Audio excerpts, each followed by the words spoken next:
This is Akash Shukani and welcome to Samarpan Techno School Biology YouTube channel. તમે ભણી રહ્યા છો chapter number 16 પર્યાવરણીય સમસ્યાઓ. આજે ભણીશું એમાં લેક્ચર નંબર 10 એટલે કે આજના ચેપ્ટરની પૂર્ણાહુતિ આપણે આજે કરીશું. ઓકે. અત્યાર સુધી આપણે ઓઝોન સ્તર, ગાબડું, ગ્રીન હાઉસ અસર અને વિવિધ જેમ કે જમીન, પાણી, વાયુના પ્રદૂષણ તે માટેના કારણો, તે માટેના નિયંત્રણો ભણ્યા. આજે ભણવાનું છે કે આપણે કોઈ પણ સ્ત્રોતોના અયોગ્ય ઉપયોગ વડે થતું પર્યાવરણ નુકસાન એટલે શું, કઈ રીતે ફેલાય છે અને એના વિશે આપણે બાબતોની ચર્ચા કરીશું. તમને આ સવાલ 2 માર્ક્સની અંદર ભાગ્યે જ પૂછી શકે, કારણ કે આના કરતા વધારે સારા એવા સવાલ ચેપ્ટરની અંદરથી પૂછવા જેવા છે, પરંતુ તમને આ એમસીક્યુ સોલ્વ કરવામાં ટ્રિકી ક્વેશ્ચન તરીકે પૂછી શકે. હવે એ પણ તમારે સમજવું જોઈએ કે પર્યાવરણને ફક્ત પ્રદૂષકોથી નુકસાન નથી થતું. પ્રદૂષકો જેવા કે કોઈ પણ પ્રદૂષકો આપણે વાતાવરણમાં ફેલાય કે જે પ્રદૂષણ ફેલાવે, ફક્ત એનાથી જ પર્યાવરણને નુકસાન નથી થતું, પરંતુ આપણે કુદરતી સંપત્તિ છે એનો અયોગ્ય ઉપયોગ કરીએ, ગમે એમ ફાવે એમ, જેમ ફાવે એમ બધું આપણે કરીએ કુદરતી સંપત્તિ સાથે, તો પણ પર્યાવરણને નુકસાન છે. કારણ કે આપણી કુદરતી સંપત્તિ સાથે સમગ્ર નિવસન તંત્ર અને જીવાવરણ જોડાયેલું હોય છે. આ બધા એક સાંકળે જોડાયેલા હોય છે. હવે તમે એ સાંકળનો પાયો જો તમે તોડશો અથવા તો એની સાથે છેડછાડા કરશો તો આખા નિવસન તંત્રને અસર પહોંચશે. નિવસન તંત્રને પહોંચશે તો જીવાવરણને પહોંચશે, જીવાવરણને પહોંચે તો પછી તો આપણને ખ્યાલ જ છે કે શું થાય. ઓકે, તો સ્ત્રોતોના અયોગ્ય ઉપયોગ વડે પર્યાવરણ કઈ રીતે થઈ શકે, તો કે આપણી પાસે 2 રીતે આપણે સ્ત્રોતોના અયોગ્ય ઉપયોગ કરીએ છીએ. પહેલું છે જમીનનું ક્ષારણ અને રણ નિર્માણ થઈ જાય. જમીનનું ક્ષારણ અને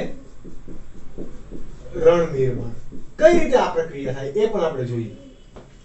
તમને ખ્યાલ હશે કે કોઈ પણ ખેતીલાયક જમીન હોય એના સૌથી ઉપલું સ્તર હોય, જમીનનું ઉપલું સ્તર, એને આપણે ફળદ્રુપ સ્તર કહેતા હોઈએ, અથવા તો એનામાં જેમાં વાવણી થઈ શકે એવું સ્તર કે જે પોષક તત્વોથી ભરપૂર હશે, જેની માટી સારી હશે, માટીની આવરદા વધારે સારી હશે, માટી છિદ્રાળુ અને ફળદ્રુપ પ્રકારની હશે કે જેમાં પાક વાવેતર થઈ શકે અને સારો એવો આપણને વળતર અને ઉત્પાદન પણ મળે. ઓકે, તો એવા પ્રકારની જમીન, ખેતીલાયક જમીન અથવા તો ફળદ્રુપ જમીન બનતા લગભગ 100 વર્ષ વયા જાય. આ જો કુદરતી રીતે આપણે જમીન બને અને આવું ફળદ્રુપ સ્તર રચાતા 100 જેટલા વર્ષ જતા રહે, બરાબર. પરંતુ માનવની પ્રવૃત્તિ જેવી કે અનિયમિત સિંચાઈ, ચૂસી લો પાણી, આખા ખેતરમાંથી પાણી ચૂસી લ્યો, આપણે બહારનું નથી વાપરવું, બરાબર, ચૂસી લ્યો, જેનાથી શું થશે, જમીનની અંદરનું જળ સ્તર એ નીચે જશે. શું જશે? જમીનનું જળ સ્તર નીચે જાય. પછી ગમે એમ દવાનો છંટકાવ કરીએ આપણે, બરાબર, ખાતર, રાસાયણિક ખાતર નાખો, તો કે દવા છાંટો, ઇન્જેક્શન મારો, ગમે એ આપણે પાકનું ઉત્પાદન વધારે મેળવવા માટે કેટલાય પેતરા કરતા હોઈએ, બરાબર. પછી તો કે બધું હળગાવી દો. વનનાશ નથી કરતા, આપણે કરીએ છીએ. વનનાશ જેવી પ્રવૃત્તિ, અનિયમિત સિંચાઈ, વધુ પડતા રાસાયણિક ખાતરોનો ઉપયોગ, દવાનો છંટકાવ, આ બધી જ માનવકીય પ્રવૃત્તિ એ આપણા જો કુદરતી સંપત્તિને નુકસાન પહોંચાડી શકે. યસ, આપણે પાણીની અનિયમિત રીતે સિંચાઈ કરશું, કુદરતી સ્ત્રોત છે, પરંતુ આપણે એનો અનિયમિત રીતે સિંચાઈ કરીએ જશું, એનો નિકાલ કરવાની કોઈ વ્યવસ્થા પણ નહીં હોય, બરાબર, સિંચાઈ કરીએ જઈએ તો એક સમયે પાણીનું ઉપલું સ્તર, પાણી જમીનમાં જે પાણીનું સ્તર છે એ નીચે જતું રહેશે અને ઉપરની જમીન સૂકી બનતી જશે. કાળક્રમે ધીરે ધીરે એની ઉત્પાદકતા ઘટી જાય, કારણ કે એની અંદર પછી પોષક તત્વોનું પ્રમાણ ઘટી જાય. પોષક તત્વોનું પ્રમાણ ઘટી એટલે ધીરે ધીરે શેમાં ફેરવાય છે? રણમાં ફેરવાય જાય. શેમાં ફેરવાય છે? રણમાં. તો આ વસ્તુ યાદ રાખવાની છે. જો આની અંદર કોઈ કોન્સેપ્ટ છે નહીં, આમાં સમજવું પડે એવું છે નહીં, બરાબર. ત્યારબાદ છે જલ ક્રાંતિ. કેવું? જલ ક્રાંતિ. જલ ક્રાંતિના પરિણામે શું આવી ગયું છે? અને ભૂમિ ક્ષારતા. પાણીનો આપણે ચલો સિંચાઈ કરી દીધી, હવે પાણીનો યોગ્ય નિકાલ કરવાની વ્યવસ્થા આપણા પાસે નથી, તો શું થશે? પાણી એની એ જમીનમાં ભરાયું રહેશે. પાણી ભરાયું રહે એટલે તમે કુંડામાં પણ પાણી ભરાયેલું રાખો એટલે તમને ખબર પડી જાય કે એમાં પોપડું જામી જાય.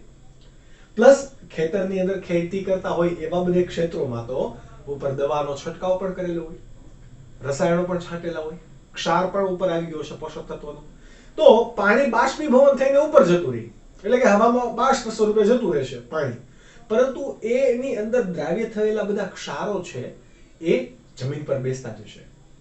એવી રીતે ધીરે ધીરે કાળક્રમે જમીન પર આવું એક પોપડું ભરાઈ જશે, વ્હાઈટ કલરનું થર થઈ જાય આખું. તમે જુઓ ઘણા ગામડાના ખેતરોમાં આવું થઈ ગયું છે અત્યારે.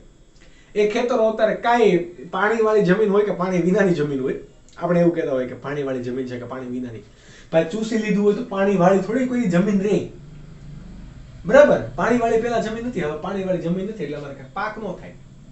આ પાક અમારા ગામમાં ન થાય. કેમ? તો કે અમારે પાણીવાળી જમીન નથી. ભાઈ તમે લૂંટી જ લીધું છે બધું, તમે નહીં તો તમારી પૂર્વજોએ બધું લૂંટી લીધું છે, તો નહીં થાય. ઓકે, એટલે આ બધાની અંદર નિયંત્રણ રાખવું જરૂરી છે. એમ જ અહીંયા પણ શું થશે, જો પાણીનો યોગ્ય નિકાલ, તમે પાણીનો છંટકાવ તો કરો છો જ ખેતી માટે, પરંતુ અયોગ્ય નિકાલ કરો છો તો નિકાલ કરવાની તમારા પાસે ચોક્કસ પદ્ધતિ કે વ્યવસ્થા નથી. એ સમયગાળામાં શું થશે, તો એવા સમયગાળે એની અંદર તમે છાંટેલું ખાતર કે દ્રાવ્ય ક્ષારો આ બધા જ ઘટકો ઉપર એની સાથે ભળેલા છે. હવે પાણી જતું રહે, જેમ આપણે મીઠા દરિયામાં મીઠું જે રીતે પકવે એ રીતે ધોરિયા બનાવી દે, પાણી આવી જાય, પાણી ફૂલ ક્ષાર વાળું હોય, પાણી જતું રહે બાષ્પીભવન સ્વરૂપે, ક્ષાર રહી જાય. અહીંયા તો રાસાયણિક ક્ષાર રહેશે, પરિણામે ઉપર જમીનની ઉપર એક પોપડું જામી જાય છે, પછી એ ફળદ્રુપ રહેતું નથી અને કોઈ ખેતી લાયક એ જમીન રહેતી નથી. તો આપણે કુદરતી સંપત્તિનું નુકસાન કરી દીધું. કયું પ્રદૂષણ થયું? જમીનનું પ્રદૂષણ, ભૂમિ પ્રદૂષણ. કેમ? તો કે અયોગ્ય ઉપયોગ કર્યો, આપણે એનું નિયંત્રણ કર્યું નહીં. આ બધી બાબતોને જો સાચવણી કરવા માટે તમારે સ્વયં રીતે જાગૃત થઈને આ બધી બાબતોની ગંભીરતાને સમજીને પર્યાવરણનું રક્ષણ અને જાળવણી કરવી જોઈએ. બહુ જ સિમ્પલ વસ્તુ છે. આપણે એ ખાલી એટલું યાદ રાખવાનું કે ફળદ્રુપ જમીન બનતા કેટલા 100 વર્ષ લાગે. કેટલા? 100 વર્ષ લાગે. આ ટોપિક ની અંદર શું યાદ રાખશો કે અયોગ્ય સિંચાઈ અથવા તો અનિયમિત સિંચાઈને કારણે વનનાશ, ત્યારબાદ ચરાઈ પર અનિયંત્રણ, વધુ પડતો પાક ઉછેર, વધુ પડતો પાક ઉછેર, ત્યારબાદ ચરાઈ પર અનિયંત્રણ, વનનાશ, દવાનો છંટકાવ વગેરે. આ બધી બાબતને કારણે શું થાય છે? જમીનનું ઉપલું પડ છે એ ધીરે ધીરે કેવું બનતું જાય છે? શુષ્ક બનતું જાય છે અને કાળક્રમે શેમાં ફેરવાઈ જાય? રણમાં ફેરવાઈ જાય છે. સમજ પડી? વધુ પડતું પાક ઉછેર, તમને થાય છે પાક તો લેવો જ નહીં, પરંતુ તમે પાકની ફેરબદલી કરવી, આવું કંઈક પણ નામ સાંભળ્યું હશે કે જેથી જમીનની અંદર પોષક તત્વોનું પ્રમાણ જળવાઈ રહે. એકનો એક જ તમે પાક વાવ્યા જ રાખો તો પછી ચૂસાઈ જાય. ભાઈ આપણને ડેઈલી એકની એક ભાખરી એટલે કે દરરોજ ભાખરી જ ખાવા દીધી હોય તો આપણે કેમ મૂરઝાઈ જઈએ છીએ? આપણે અલગ અલગ જોઈએ ને, જમીનને પણ અલગ અલગ જોઈએ, કારણ કે એની અંદર પોષક તત્વોનું પ્રમાણ જળવાઈ રહે અને બેલેન્સ થતું રહે એટલા માટે. ત્યારબાદ જલક્રાંતિ અને ભૂમિ ક્ષારતા, તો કે સિંચાઈના પાણીની નિકાલની વ્યવસ્થા બરાબર ન હોય તો, બરાબર, સિંચાઈ કરેલ પાણીના નિકાલની અયોગ્ય વ્યવસ્થા હોય તો આ જલક્રાંતિ અને ભૂમિ ક્ષારતા સર્જાશે. જેમાં શું થશે તો કે પાણી જમીનમાં ભરાઈ રહે, પાણી અંદર ને અંદર ભરાઈ રહે તો પણ આપણને ખબર છે કે જમીનના માટીના કણો વચ્ચે જો હવાનો અવકાશ રહેતો નથી તો ત્યાં પણ ઓક્સિજન મળી શકતો નથી, કારણ કે વનસ્પતિના મૂળ એ હવા સ્વરૂપે શ્વસન કરે છે, નહીં કે દ્રાવ્ય ઓક્સિજન સ્વરૂપે. ઓકે, તો આ પાણીમાં જમીન ભરાઈ રહે એટલે કોઈ પ્રક્રિયા થતી નથી. ત્યારબાદ તો કે અંદર ખાતરો અને રસાયણો જમા થાય. ખાતર અને રસાયણો જમા થાય ત્યારબાદ શું થાય? પાણીનું બાષ્પીભવન થઈ જાય. બાષ્પીભવન થઈ જાય પરિણામે શું થાય તો કે શુષ્ક રસાયણો અને ક્ષારનું આવરણ અથવા તો આપણે એને કહીએ આપણી ભાષામાં પોપડું બની જાય કે જે શું કરે તો કે પાકની વૃદ્ધિ ઘટાડે અને ધીરે ધીરે જમીન કેવી બની જશે અફળદ્રુપ કેવી બની જાય અફળદ્રુપ તો આ બે બાબત હતી કે જે તમને એમસીક્યુ ની અંદર વિધાન કારણ પ્રકારે ખરા ખોટાની અંદર બરાબર પૂછી શકે તમે નોટ ડાઉન કરી શકો છો ત્યારબાદનો ટોપિક છે પર્યાવરણને મોટા ભાગે અત્યારના તાજેતરના સમયમાં જો બની રહ્યું હોય તો એ વનનાશ માટેના કારણો અને તેની અસરો દુનિયાભરમાં અત્યારે કેટલા જંગલોની અંદર આગ લાગે છે હમણાં તમે તાજેતરની અંદર જ જોયું ઓસ્ટ્રેલિયાના જંગલોની અંદર લાગેલી આગ એમેઝોનના જંગલોની અંદર લાગેલી આગ બરાબર એમેઝોનનું જંગલ તો એ પૃથ્વીના ફેફસા તરીકે ઓળખાય કારણ કે એ મોટા ભાગનો ઓક્સિજન વિશ્વને પૂરો પાડે છે એટલું મોટું હેવી જંગલ છે પહેલા નંબરનું ફોરેસ્ટ બરાબર જે વિવિધતાની દ્રષ્ટિએ પણ અને ક્ષેત્રફળની દ્રષ્ટિએ પણ એવડું મોટું જંગલ એમાંય આગ લાગી ગઈ તો આ બધાની માઠી અસર પડે છે અને અત્યારે આપણે જોઈ જ રહ્યા છીએ ને ક્લાઇમેટ આપણા બધા ચેન્જ થાય છે ઋતુકીય રચના ક્યારે વરસાદ આવે ક્યારે ગરમી વધી જાય એનું કાંઈ નક્કી નહીં ઓકે તો આ બધા ફેરફારો કોના કારણે થાય છે વાતાવરણની અંદર ક્લાઇમેટ્સની અંદર વનનાશને કારણે હવે વનનાશ તો દુનિયાની સાપેક્ષે તો આપણે જોયું પરંતુ જે ટેક્સ્ટ બુકમાં આપે છે ભારતની સાપેક્ષે તમારે ભણવાનું છે તમે જોતા હશો કે તમારી સોસાયટીની અંદર આપણે વન તો દૂર રહ્યા જંગલ તો દૂર રહ્યા આપણી સોસાયટીની અંદરથી પણ વૃક્ષો હવે કપાઈ રહ્યા છે કાપી નાખો કેમ તો પાંદડા ખરે છે આપણું આવું એક રીઝન પાંદડા ખરે છે કે ડાળખી અંદર આવે છે વિન્ડોની અંદર આવી જાય છે ડાળ અથવા પાર્કિંગ માટેની જગ્યા નથી ફોર વ્હીલ નથી મૂકી શકાતી આવા બધા પ્રશ્નોના કારણે સોસાયટીમાંથી પણ લોકો વૃક્ષોને દૂર કરી રહ્યા છે અને હા ખેતી તો કરવી નથી અને પાછા વાવવા તો કોઈને છે નહીં જેના કારણે પરિણામે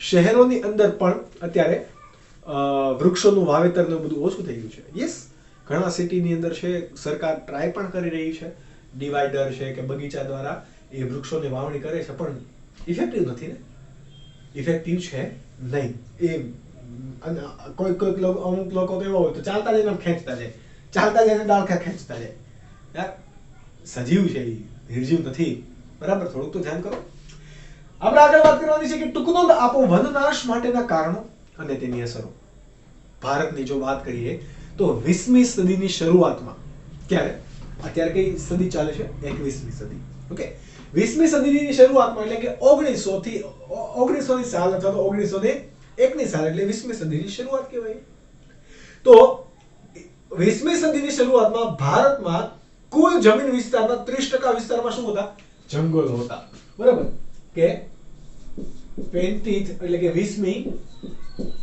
સદીની શરૂઆતમાં ભારતમાં કુલ જમીન વિસ્તારના 30% ભાગમાં શું હતા જંગલો જોવા મળતા ભારતની અંદર જેટલો પણ જમીન વિસ્તાર છે એમાં 30% શું જોવા મળતું જંગલો બરાબર પરંતુ 20મી સદીની અંતે એટલે કે ઈસવીસન 1990 પછીની વાત 1990 થી 1999 2000 આજુબાજુનું તો એ બધાના અંતે ભારતની અંદર કુલ જમીન વિસ્તારના આ 30% જંગલો ઘટીને 19.4% ભારતની અંદર ફક્ત જંગલો થઈ ગયા કેટલા બધા ઘટી ગયા આ તો 2000 ની વાત છે બરાબર 2020 ની 20 વર્ષોની અંદર તો અફલાતફલી મચી ગઈ છે એટલે આ જંગલ વિસ્તાર હજુ પણ ઘટ્યા છે બરાબર 15% કે 16% આજુબાજુ અત્યારે ભારતની અંદર જંગલ વિસ્તાર છે હા એ પણ એટલા માટે કારણ કે પછીથી સરકાર પણ એટલી જાગૃત થઈ છે અને એ વન્ય જીવ માટે અને જંગલોની સંરક્ષણ માટે ઘણી બધી સજાગ થઈ છે જેના પરિણામે પુનઃ જંગલનું નિર્માણ ને આવું બધું ચાલી રહ્યું છે પરંતુ તમને ટેક્સ્ટ બુકમાં આ બધું નથી આપ્યું તાજેતરની ઘટના નથી આપી એટલા માટે હું તમને વારંવાર કહેતો હોઉં છું કે તાજેતરની ઘટના સાથે પણ તમે આ બધી વસ્તુને જોડજો ઓકે જેનાથી તમે તમારું નોલેજ વધે હવે ભારતની એક પોલિસી છે બરાબર કે છે એનું નામ છે NFPI આનું પૂરું નામ તમારે યાદ રાખવાનું છે પૂરું નામ છે નેશનલ ફોરેસ્ટ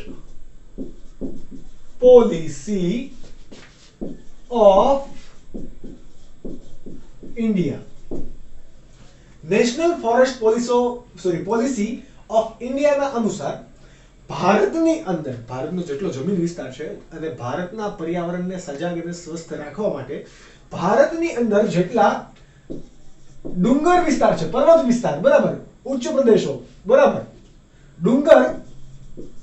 કુલ ડુંગર વિસ્તારના 67% વિસ્તારની અંદર શું હોવા જોઈએ? જંગલો હોવા જોઈએ. અને જ્યાં ડુંગર વિસ્તાર નથી એવા સપાટ પ્રદેશની અંદર કુલ સપાટ પ્રદેશના 33% જંગલ વિસ્તાર હોવા જોઈએ. બરાબર, કે સપાટ વિસ્તારના 33% જંગલો હોવા જોઈએ, ત્યારે 100% જંગલો થશે. એ 30%, બરાબર, આટલી આપણે એક રેશિયો છે, કેટલા તો હોવા જોઈએ. ડુંગર પણ આમનો જો ઝાડવા વિનાનો હોય તો હરિયાળો ના લાગે. ડુંગરની અંદર પણ જંગલ હોવું જોઈએ, પર્વતો. કુલ ડુંગર વિસ્તાર છે એના 67% ભાગમાં શું હોવું જોઈએ? જંગલ.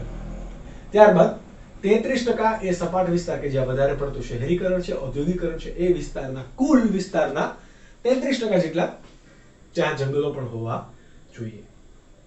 સમજ પડી? તો જેનાથી પર્યાવરણ એવું બધું સ્વસ્થ રહેશે. પરંતુ આવું છે નહીં. આને આપણે આનાથી તો બહુ દૂર છીએ આપણે, બહુ ઓછા છીએ આપણે. ઓકે, એટલા બધા જંગલ વિસ્તારો આપણને અહીંયા જોવા મળતા નથી, પણ હોવા જોઈએ એવું આપણને NFVI કીધું. શા માટે નથી જોવા મળતા એના આપણે કારણો પણ લખીએ. તો અહીંયા આપણે લખી દઈએ કારણો. સૌથી મોટામાં મોટું પહેલું જ કારણ વનનાશ થઈ રહ્યો છે. શું થઈ રહ્યો છે? વનનાશ, જંગલોનો નાશ. વનનાશ થઈ રહ્યો છે. શાના માટે થઈ રહ્યો છે? તો કે વધતું જતું શહેરીકરણ અને ઔદ્યોગિકરણ. બધા લોકોને શહેરો તરફ જ જવું છે, જંગલ વિસ્તારમાં કે ગ્રામ્ય વિસ્તારમાં નથી રહેવું. જંગલ વિસ્તારમાં હાઈફાઈ લાઈફ જ બધાને જીવવી છે. ઓકે, પરંતુ જે મૂળ છે આપણા, કે જ્યાંથી ખોરાક બનવાનો છે, એવા જંગલ વિસ્તાર, આપણે જે આપણને ઓક્સિજન પૂરો પાડે છે, એવા વન વિસ્તારને નથી કોઈને સાચવવું. તો આપણે કોઈનું અસ્તિત્વ ટકવાનું છે નહીં. જો સાચવી તો ટકશે. ઓકે, એટલે તમારે શું કરવું એ તમને ખબર પડી ગઈ, રાઈટ? વધતું જતું શહેરીકરણ અને ઔદ્યોગિકરણ. અને શા માટે ઔદ્યોગિકરણ અને શહેરીકરણ વધ્યું છે? તો કે વસ્તીમાં થતો વધારો. વસ્તી વધારો. જેમ વસ્તી વધારો થશે એમ લોકોને રહેવા માટેની જગ્યા ઘટશે. જેમ જગ્યા ઘટશે એમ લોકો શહેર તરફ જવાનો પ્રયત્ન કરશે, કારણ કે ત્યાં એને સારી લાઈફ જીવી છે. સારી લાઈફ જીવવા માટે અને બધી જ એની ભૌતિક જરૂરિયાતો પૂરી પાડવા માટે ઔદ્યોગિકરણ આવે છે.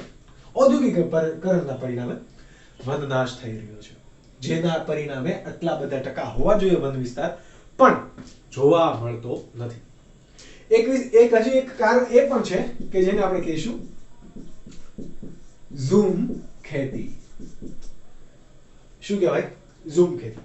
તમે ઝૂમ ખેતી વિશે નામ સાંભળ્યું છે, પણ એક્ઝેક્ટલી કોને કહેવાય? ચલો હું તમને સમજાવું.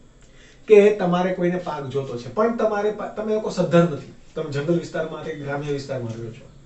તમારે પરિવારનું ભરણ પોષણ કરવું છે, પરિવારના સભ્યોની સંખ્યા પણ વધારે છે. તો એવા સમયે તમારી પાસે ખેતી એક આશરો છે. તમે રહો છો જંગલ વિસ્તારની અંદર. ઓકે, તો એ વિસ્તારની અંદર તમને ખાતર ને એવું બધું ક્યાં મળશે? નહીં મળે. મળે તો કે નહીં. તમારે ખેતી માટેની જગ્યા ક્યાંથી મળશે? તો કે નહીં મળે. તો એવા સમયે તમે શું કરો છો? જે કંઈ પણ વિસ્તાર છે, 1 વીઘા જેટલો વિસ્તાર, તો એમાંથી તમે નીચેથી મૂળિયા સહિત જંગલોને કાપી નાખો છો. બરાબર, વન કટાઈ કરી દેજો. અથવા અત્યારે ઝૂમ ખેતી કઈ રીતે કરે કે જંગલોના પેલા હોય ને મૂળ, વનસ્પતિના મૂળ, એમાં એસિડ નાખી દે. એસિડ નાખી દે મૂળમાં, એટલે આખું ઝાડને કોઈ પોષક તત્વો મળવાના છે નહીં. એટલે ટૂંક સમયની અંદર ઝાડ કેવું થઈ જાય? ખોખલું અને પડી જાય. બરાબર, પછી એને સળગાવી દેવામાં આવે અને એમાંથી રાખ મેળવવામાં આવે. રાખ એટલે એક પ્રકારનું અશ્મિ બળતણ કે જેમાં વનસ્પતિના દરેક પોષક તત્વો હતા. હવે એ પોષક તત્વોનો એ લોકો પાછા ખેતીના ખાતર તરીકે યુઝ કરે છે અને કોઈ ચોક્કસ પાક વાવે છે. પછી એમાં ને એમાં ખેતી નથી કરતા. કેમ? તો કે હવે ઈ પાક નહીં કામ કરે કારણ કે પોષક તત્વો પૂરા થઈ ગયા. તો શું કરશે?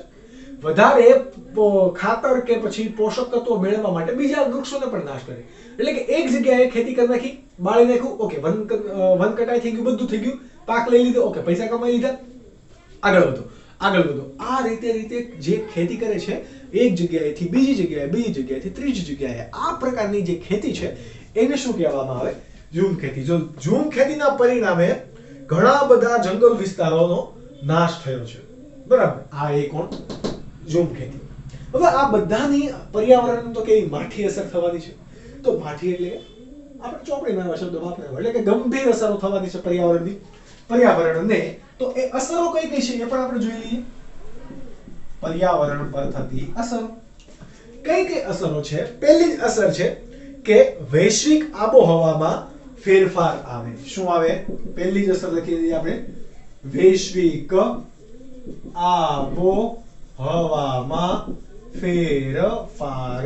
તમે જોઈ રહ્યા છો કે શિયાળામાં પણ વરસાદ આવે, ઉનાળામાં પણ વરસાદ આવે. વરસાદ અનિયમિત પ્રમાણે આવે, ક્યારેક ના આવે તો જરા પણ ના આવે, અને ક્યારેક આવે તો ભૂકા કાઢી નાખે, જે 2020 નું આવ્યું. ઓકે, કોઈ લોકોની વાવણી જ ના થઈ શકી.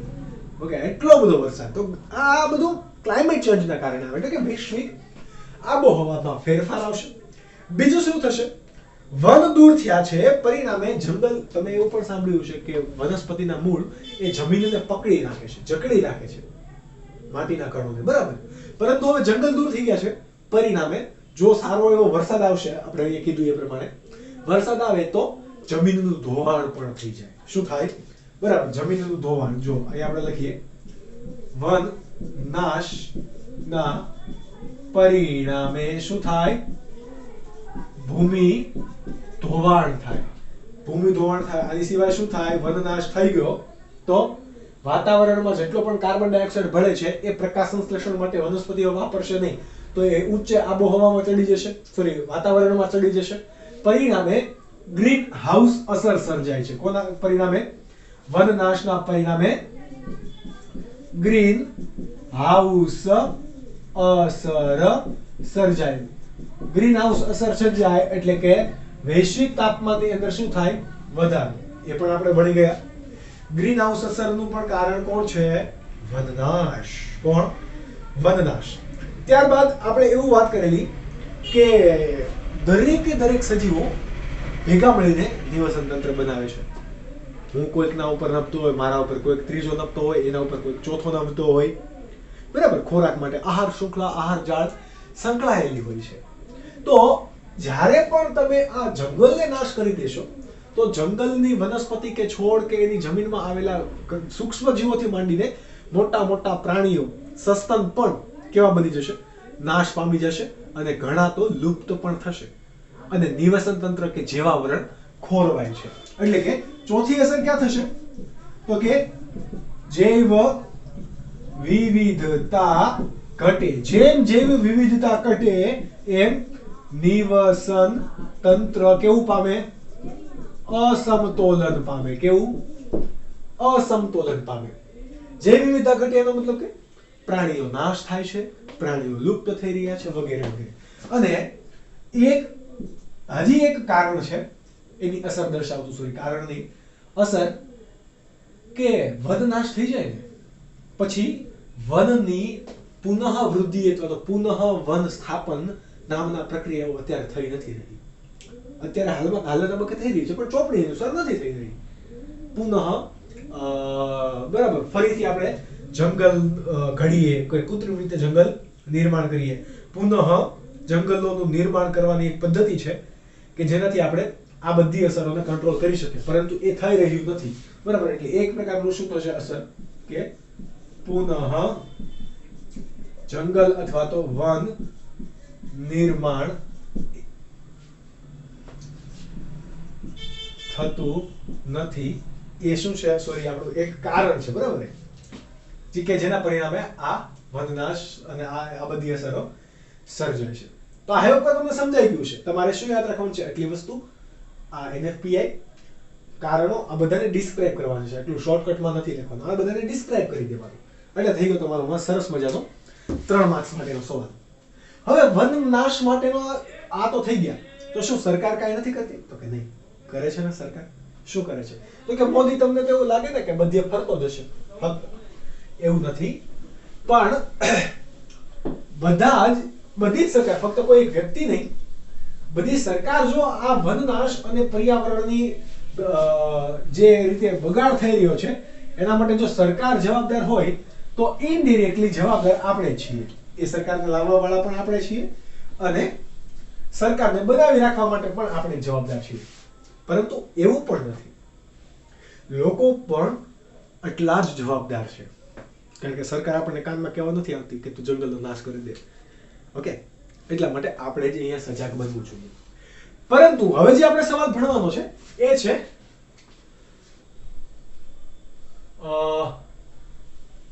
વનનાશની જાળવણી માટે. કેવો? વન વિનાશની જાળવણી માટે તો વન સંરક્ષણમાં લોકોની ભાગીદારી સમજાવો. વન સંરક્ષણમાં લોકોની ભાગીદારી. ટૂંકમાં આપો 2 માર્ક્સ માટે આપણે તમને પૂછશું. બહુ સિમ્પલ યાદ રાખવાનું છે, બધું વાર્તા જેવું છે આજના લેક્ચરનું. ઓકે, વન સંરક્ષણ એટલે કોને કહેવાશે? વન વિનાશને બચાવવો. ઓકે, એને શું કહેવાય? અથવા તો વન્ય જાળવણી કરવી અને વન સંરક્ષણ કહેવાશે. આમાં લોકો કઈ રીતે ભાગ ભજવે છે એ અહીં આપણે વર્ણવવાનું છે. વિશ્વના વસ્તી ચોપડી પ્રમાણે જ્યારે છપાણી ત્યારે 7 બિલિયન, અત્યારે 7.8 બિલિયન છે. ઓકે, પરંતુ ચોપડી અનુસાર આપણે ચાલીએ તો 7 બિલિયન વસ્તીમાંથી 1.6 બિલિયન વસ્તી, 7 બિલિયન માંથી 1.6 બિલિયન લોકો જીવન નિર્વાહ માટે જંગલોનો સીધો ઉપયોગ કરે છે. બરાબર? કે વૈશ્વિક 7 બિલિયન લોકો પૈકી 1.6 બિલિયન લોકો જીવન નિર્વાહ માટે જંગલોનો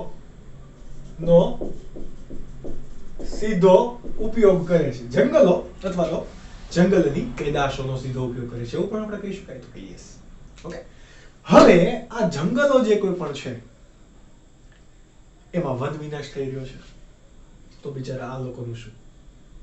એટલા માટે થઈને આજના સમયે 2020 આજુબાજુ પણ આ 1.6 બિલિયન લોકોની જીવન નિર્વાહ માટેની જે આ આંકડો છે એ કેવો થઈ ગયો છે? સ્થિર. વધારે લોકો જંગલો પર આધાર નથી રાખતા. કેમ? તો કે લોકો ઘટે છે આમાં. તો શા માટે? તો કે જંગલનો તમે નાશ કરી નાખશો, બિચારા ક્યાં રહેવા જશો? તો કે નહીં રહેવા જાય. ઘણા આ લોકો પશુપાલન સાથે સંકળાયેલા છે, ક્યાં પશુપાલન ને કરશે? નહીં કરી શકે. ઓકે, તો આ એટલા માટે ઘણા બધા લોકો 1.6 બિલિયન એ ઓછા નથી. આ 1.6 બિલિયન લોકો એટલે કે ભારતની અંદર પણ હજી 1.38 બિલિયન લોકો જ છે. ભારત કરતા પણ વધારે વસ્તી. ઇવન ચાઇનાની અંદર પણ 1.45 બિલિયન લોકો છે, 45 કે 46 બિલિયન લોકો છે. એનાથી પણ વધારે લોકો જીવન નિર્વાહ માટે સીધો જંગલનો ઉપયોગ કરે છે. ઓકે, આટલા બધા લોકો જો જંગલનો ઉપયોગ કરતો હોય તો જંગલની આપણે સંરક્ષણ પણ કરવું જોઈએ. બરાબર? તાજેતરના વર્ષોમાં જંગલ પર આધારિત અને જંગલની પેદાશનો સીધો ઉપયોગ કરતા લોકોની સંખ્યા કેવી થઈ ગઈ છે? સ્થિર. કેમ? આપણે વાત કરીએ એ પ્રમાણે એના માટેના કારણ કોણ છે? વનનાશ છે. વનનાશના પરિણામે લોકોની સંખ્યા સ્થિર થઈ છે. વૈશ્વિક વસ્તી દબાણ છે. આ બધા કાયદાકીય રીતે જો આપણે આ બધાનું સંરક્ષણ કરીએ તો વન્ય જીવ અને વન સંરક્ષણ કરી શકાય. આટલા માટે થઈને ઘણા બધા રાજ્યોએ જંગલોને શેમાં? અભયારણ્યો અથવા તો જૈવ આરક્ષિત પ્રદેશ અથવા તો નેશનલ પાર્ક ને આપણે શું કહીએ? નેશનલ પાર્ક ની અંદર ફેરવી દીધા છે. અભયારણ્ય, નેશનલ પાર્ક અને જૈવ આરક્ષિત પ્રદેશો. જંગલો છે, જંગલોની જાળવણી માટે ઘણા બધા સરકાર, રાજ્ય સરકારે અને રાષ્ટ્રની સરકારે પણ આવું કર્યું છે, બરાબર. ઘણા દેશની અંદર જંગલના નિવસન તંત્રને લગતી કે એના જંગલના સંરક્ષણને લગતી બધી યોજનાઓ પર કેવા છે, ફેલ થયા છે. ઘણા બધા દેશો એવા પણ છે કે આવું નથી કરી શક્યા, પરંતુ આવું ત્યારે જ શક્ય છે જ્યારે ત્યાંના લોકો સજાગ હોય, બરાબર. એ માટે થઈને ભારતની અંદર શું લાગુ પાડવામાં આવ્યું છે, JFM લાગુ પાડવામાં આવ્યું. શું? JFM. JFM નું પૂરું નામ છે જોઈન્ટ ફોરેસ્ટ મેનેજમેન્ટ, કે જે જોઈન્ટ ફોરેસ્ટ પોલિસીના અંતર્ગત કાર્ય કરે છે. JFM. કેવું? JFM. આની અંદર આ ક્યારે લાગુ પાડવામાં આવ્યું એ હું તમને કહું. પશ્ચિમ બંગાળની અંદર સાલ અને આવા, જેમ કે એનું સાયન્ટિફિક નામ છે શોરિયા રોબસ્ટા.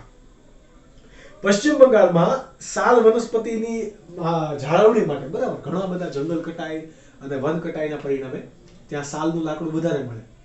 તો આ સાલ જે રીતે દૂર થતું હતું, રેસાઓ દૂર થતા હતા સાલના, એનું ઉત્પાદન પણ ઘટી ગયું. તો આ સાલની જાળવણી માટે થઈને JFM પશ્ચિમ બંગાળે સૌથી પહેલા લાગુ પાડ્યું, જોઈન્ટ ફોરેસ્ટ મેનેજમેન્ટ, કે જેના અંતર્ગત સરકાર પ્લસ સ્થાનિક લોકોની આમાં ભાગીદારી હોય છે, એટલા માટે એને કીધું જોઈન્ટ ફોરેસ્ટ, બરાબર. ફક્ત સરકાર નથી જાળવણી કરતી, ત્યાંના સ્થાનિક લોકો પણ કરે છે. ક્યાં લાગુ પાડવામાં આવ્યું? તો કે પશ્ચિમ બંગાળમાં સાલની જાળવણી માટે થઈને આ કાર્યક્રમ સૌથી પહેલા લાગુ પાડવામાં આવ્યો. સાલનું સાયન્ટિફિક નામ યાદ રાખવાનું છે, શોરિયા રોબસ્ટા.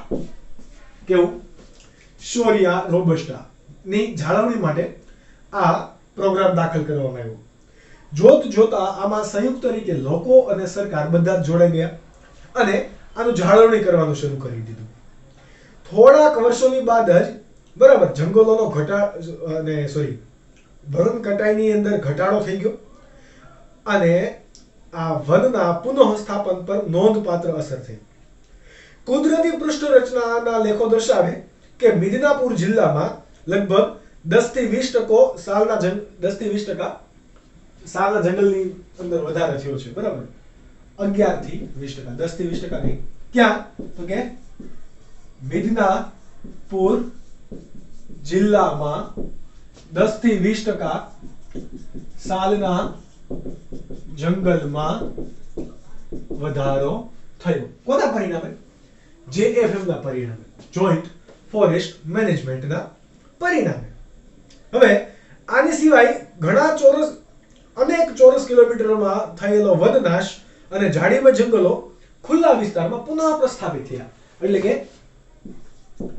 જંગલો અને ઝાડી વિસ્તાર કે જેનો નાશ થઈ ગયેલો એ કેવા થઈ ગયા? પુનઃ પ્રસ્થાપિત થયા. કારણ કે લોકો ત્યાંની ગંભીરતા સમજી ગયા અને એ લોકોએ બંને કેવું કીધું? સાથે સાથે કાર્ય કર્યું. એટલા માટે આ સફળતાને જોઈને ભારત સરકારે JFM એ 1990 થી સમગ્ર દેશમાં લાગુ પાડ્યું. ક્યારે? 1990 માં સમગ્ર દેશમાં લાગુ પાડ્યું. સૌથી પહેલા JFM પશ્ચિમ બંગાળની અંદર, એટલે કે વેસ્ટ બેંગોલ, કે જ્યાં કેલકટા આવેલું છે, ત્યાંથી શરૂઆત થઈ અને 1990 માં ભારત સરકારે દરેક લોકો માટે આ છૂટું મૂકી દીધું. અત્યારે ઘણા બધા ભારતના રાજ્યોએ આ JFM ની અંદર પોતાની સંમતિ દર્શાવી છે. લગભગ 2020 ની વાત કરીએ તો બધા જ રાજ્યો JFM ના અંતર્ગત જ કાર્ય કરે છે, કે જેની અંદર શું હોય? જમીનની માલિકી કોની રહી? સરકાર. અધિકાર જમીન કોના નામે હોય?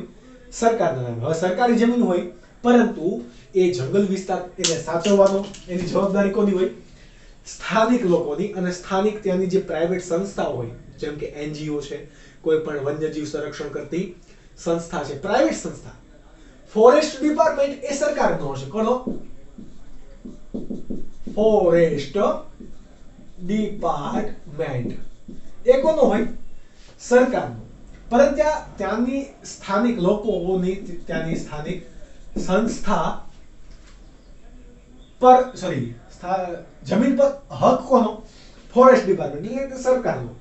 પરંતુ ત્યાં ઉત્પાદન થતા જ્યાં ઉત્પાદિત થતી પેદાશો, ત્યાંની કોઈ પણ જંગલની પેદાશો ઉપર પહેલો હક કોનો? સ્થાનિક લોકોનો. બરાબર. લોકો પાસે જમીન નથી, સરકાર પાસે જમીન છે. લોકોને જરૂરિયાત છે ખોરાકની, ઉત્પાદનની, ખેતી કરવા માટેની, જમીનની, આ બધીની. તો સરકારે એ લોકોને આમ નામ આપી દીધી, તો એ લોકો પણ સાચવણી કરશે. બરાબર. આ રીતે કોઈ પણ પ્રોગ્રામ આપવામાં, અમલ કરવામાં આવે એને શું કહેવામાં આવે? JFM. હાલના તબક્કે એવું થઈ ગયું છે કે સરકારને કઈ ચિંતા કરવાની જરૂર નથી, સ્થાનિક લોકો જ બધું કરી લે છે, સ્થાનિક સંસ્થાઓને. અને ક્યારેક ઘણા લોકો એવા પણ છે કે સ્થાનિક સંસ્થાએ સરકારની જમીન પોતાના નામે પણ કરીને બેઠા છે અને ત્યાં હજુ પણ વાદ વિવાદો ચાલે છે, કારણ કે સરકાર કોઈની થઈ નથી અને કોઈની થશે પણ નહીં. સરકાર કે કાનૂન કે હાથ બડે લંબે હોતે હૈ, આવું આપણે સાંભળતા હોઈએ. તો આ સાચી વસ્તુ છે. આ વસ્તુ તમે નોટ ડાઉન કરી શકો, જે MCQ માટે તમારો ખૂબ અગત્યનો ટોપિક છે.